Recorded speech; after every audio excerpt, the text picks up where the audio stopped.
city is a large one, and the evidence of its continuing growth is all too familiar. Elegant old townhouses of towering shafts of steel and glass and concrete. Only a few things still defy change. Things like aging small houses, the corner pharmacy, a storefront undertaking establishment, and Sam Posen's delicatessen, in whose fragrant interior all men are equal and drooling. There, young and old, rich and penny-saving, rub elbows. Today, Sam has been worrying about something he wants to talk over with one of his favorite customers, Doug Mayo, a newspaper reporter. Doug! Doug, my good friend. Oh, I'm glad you're here. So am I. It smells good. But why so happy to see me all of a sudden? I'm worried, and I think you should know what the worry is. Well, I think I should, too, if you say so. Come, let's go to the back of the store. It's better no one sticks a schnoz yet in what worry I tell you about. Okay, Sam. Now, what is it? I'm worried about a customer of mine. A very nice old lady. She hasn't missed coming to the store in 10, maybe 11 years. Today she missed. One day? Yesterday she missed. The day before that she missed. 3 days, Doug. It ain't kosher. Well, maybe she's sick. Got the flu or something. You're a newspaper man. Remember reading in the paper a couple years ago about 2 old ladies who wouldn't let the building inspectors into that old house? Yeah. Oh, yeah, I remember. They were threatening condemnation proceedings or something. My customer and the other old lady they wrote about are sisters. Now, they still live in that old place, and nobody else ever goes in it. That's why I'm worried. If they are sick, they could die in there without anyone knowing. Well, why not have the police check in on it? To tell you the truth, Doug, the cops in this neighborhood are nice. Now, the uniform's a uniform. And I know that those 2 old ladies need cops poking their schnozzes into their business like I need a Lachenkopf. Oh, please, Doug, see what you can find out. Okay, Sam. What are the names? Where do they live? The address I know by heart. Here, I'll write it down for you. Their names are Marie. Now, she's the one who's been such a steady customer. And Ella Stockton. Here, maybe you could go there now. Be right with you, Mrs. Kelly. But, Sam... Please, Doug, you should do this for me, schnell. But, Sam, I came in for a pastrami on rye. I haven't had lunch yet. Oh, excuse me, Doug. I didn't give you a chance to... I'll make you one to go. I'll be right there, Mrs. Kelly. And, Doug, just so your time shouldn't be a total loss, I won't charge you for the sandwich. I'll say one thing, Sam. The price is right. The house was just a couple of blocks away, so I walked over.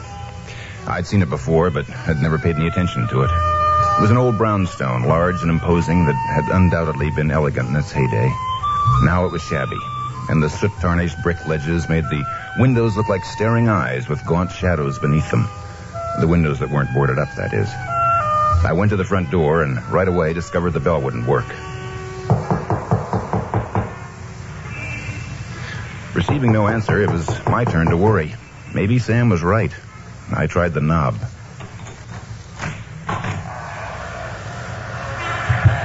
I stood there for a long moment while my eyes adjusted to the cobwebbed gloom. Hello? Anybody home? Hello? Hello? Is that you, Ella? No, ma'am, it's me. May I come in? Oh, I thought it was my sister returning. Who are you? I'm a friend of Mr. Posen's. My name is Doug Mayo. How do you? I'm Marie Stockton. Why are you here? You shouldn't be here, you know. Ella will be angry. Is Ella your sister? Yes. She's not here. No, she went out on an errand. I'm rather worried about her, too. She's been gone such a long time. How long? 2 days, I think. No, almost 3. Forgive me. Sometimes it's hard to think. Where'd she go? Why, she went to... I can't remember where she... Oh, yes, I know. It was about money. She's my younger sister, and I take care of her. I go every day and do the shopping, but one day I had no money, and she went out to see about getting some. Where would you get the money? some man who takes care of it for us. You mean like a lawyer or a business advisor? Yes, that's it. Oh, my. What's the matter? Nothing. I just feel... Miss Stockton, tell me. Have you had anything to eat since your sister left? No. We'll soon take care of that. Where's your telephone? Oh, we haven't had any need for a telephone for years. I'll go out and get you something. First, though, do you know the name of the man who handles your affairs? I'm trying to think. Wait. I just happened to remember something. Ella wrote out a card a long time ago. I carry it to the store whenever I go, just in case of an emergency. It's over there on the table. Is this it? Can't see from here. Read it. In case of accident, please notify William Milstead, 14th floor tower building. That's it. That's who she went to see, Mr. Milstead. Well, Miss Stockton, I'm going to visit Mr. Milstead. He may know something about your sister, and don't you worry. First of all, I'm going to Sam Posen's place and have him send over a good meal. Oh, thank you so much. Goodbye, Miss Stockton. Goodbye, young man.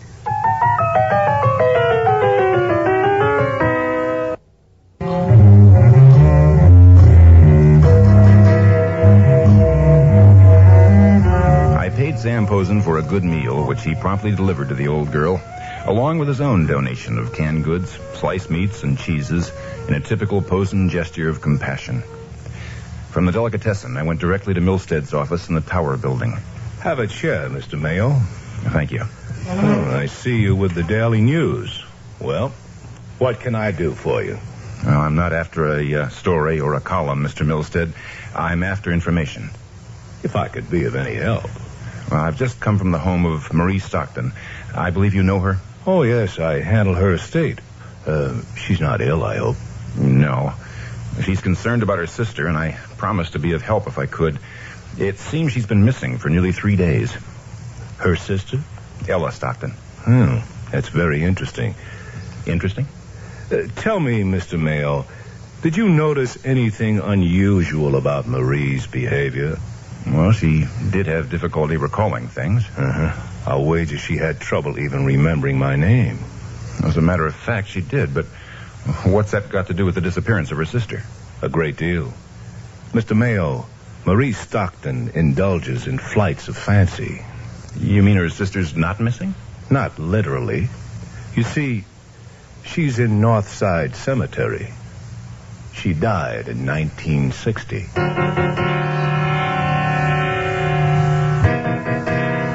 Milstead's statement had me puzzled. It also had my nose for news, sniffing the breeze. So I went out to the Northside Cemetery and checked. Mr. Tracy from the cemetery's records office accompanied me to the Stockton family mausoleum. This is what you're looking for, Mr. Mayo. The coffin marker reads Ella Stockton, born January 10th, 1921, died December 25th, 1960. Well, that seems final enough. And this is her husband's resting place. Husband? Yes, Robert Blythe, born March 20th, 1917, died December 25th, 1960. The same day. Christmas.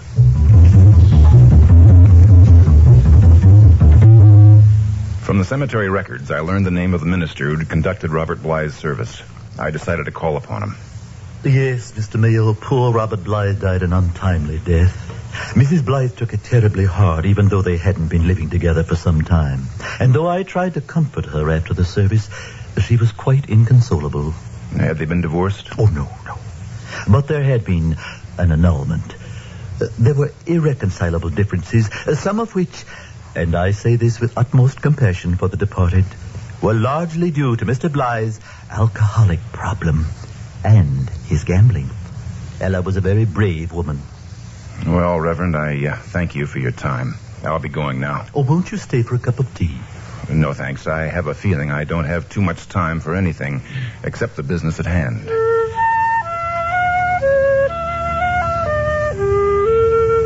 I got in my car and raced back to the Stockton house, let myself in, and went up to the room where I'd talked with Marie. It was a good thing I did, because she had a visitor. William Milstead, no less. Oh, hello, Mr. Mayo. Hello, Milstead. Oh, I'm so glad you came back, young man. Mr. I've Milstead just been trying to convince Miss Stockton she should leave with me.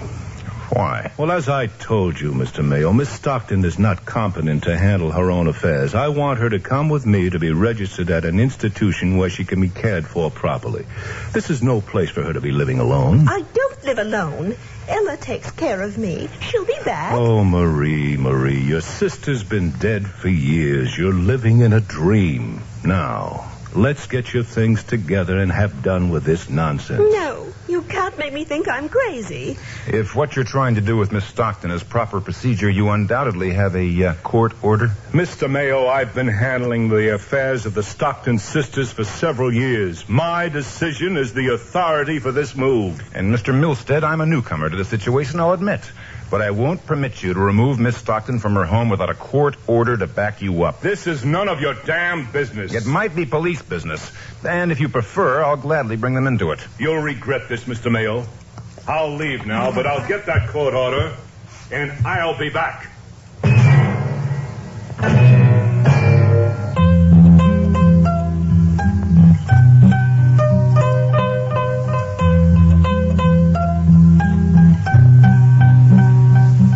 Maybe Milstead wouldn't get a court order, but I knew he'd be back. And I knew Marie Stockton was no longer safe. I got her things together and took her to Sam Posen's flat above the delicatessen, where I knew Mrs. Posen would look after her.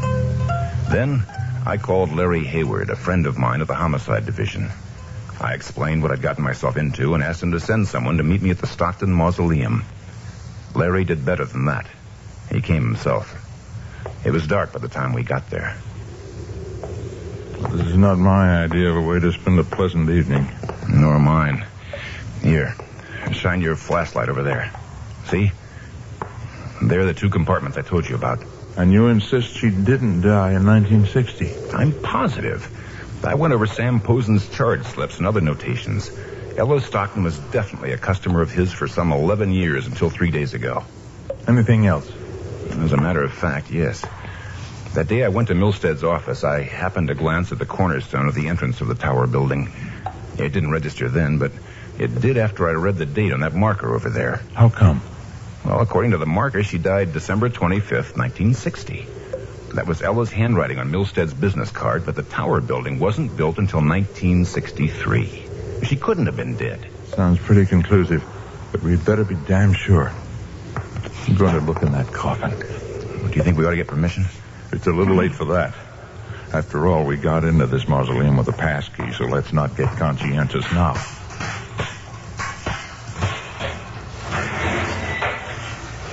See?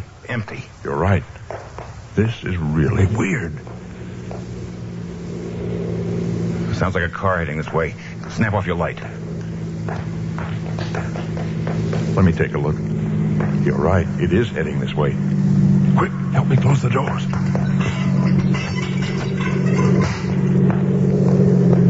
This works out fine. We can watch through the real work. Whoever's driving has turned off the lights.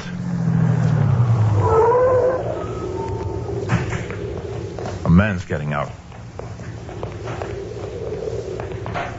He's opened the rear door. What in hell? He's dragging something from the back seat. It's heavy, whatever it is. It could be a body. He's heading right for us. It is a body.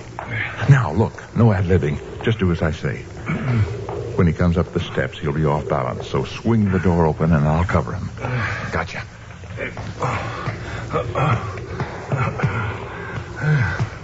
Now. Stop where you are. Hey, who are you? The police. Doug, take a look at his big bundle. You bet. Well? According to her description, I'd say it's the body of Ella Stockton.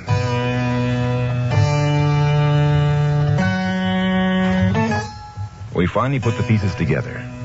Milstead had milked the estate and was afraid Ella would start an investigation. So, when she confronted him at his office on the day she'd gone to ask for money, he'd done her in. He had a similar plan in mind for Marie the day I interrupted his attempt to get her to leave with him. The next day, I visited Sam Posen again. He had a question for me. Such an Ogudnik that Milstead is. But what I'm asking, Doug, is why the marker on the tomb said Ella died on December 25th, 1960? Because she decided the day her husband died was the last day of her own life. He was all she lived for. That's why she became a recluse. She was no longer interested in human associations and never saw anyone after that except her sister. And what will become of Marie?